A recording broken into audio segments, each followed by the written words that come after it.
Well, I think the digital shift has fundamentally changed how we live, how we work, how we learn, how we teach, how we exchange with each other.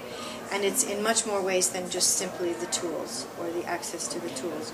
And I think we see that also in the generation of people who've been, as they say, born digital. So it's inherently part of different ways of working. Perhaps we look at it, people work in a much more, in a less linear way.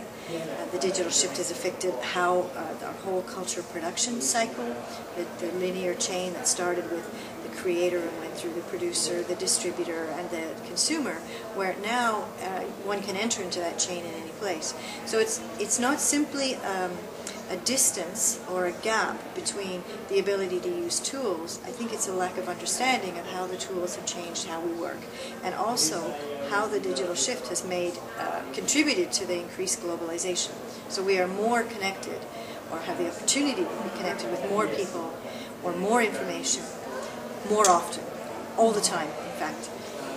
What I find challenging is we do have a generational gap, but it's more an imbalance where we have a much greater number of young people versus old people, certainly in Western society, than ever before.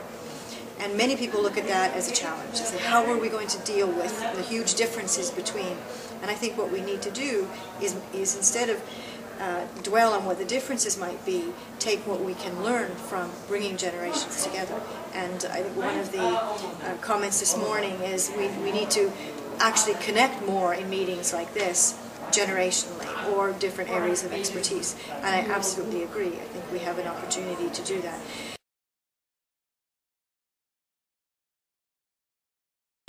In answer to whether the cultural sector is ready, I don't think so. I think the cultural sector has been rather slow, if we look at just the digital side, in picking up, not the whole sector. Certainly there are leaders in the new media world and leaders in emerging practitioners.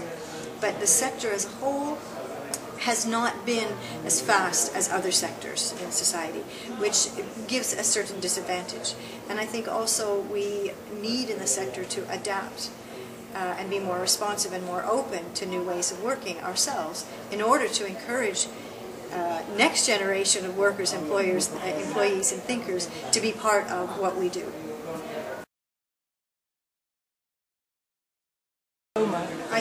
I think for us it's not just learning for cultural management, but it's learning for living. We have to be approaching things in a much more interdisciplinary way. So there needs to be interdisciplinary thinking and engagement with people from other disciplines, so we're not as focused in our thinking. We need to be more transnational, international, global, so we again don't focus things in a national context. I think intercultural, the competencies that are needed for us to be able to mediate difference and learn from and gain from diversity is hugely important. And I think the ability to balance and understand differences in experience, I think, is very good. So I think the internet has been one thing, has challenged that for a lot of people, where there's the opportunity to have opinions, to state out what your perspective is. Anybody can do that in the sense that, well, this is not valuable.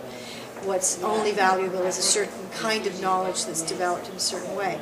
And I think we need to be much more mindful of different experiences can be brought together to share knowledge. I mean, we're rather stuck when we look at, say, advertising for a position, for a new employee.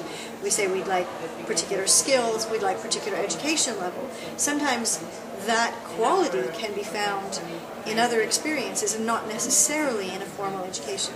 So I think in the cultural sector we need to be really mindful of what one can learn in practical applications and how that can be balanced, or how it can be seen on an equal footing with what one learns in a university. So it's more looking at where the sources of learning come from and how they can complement one another.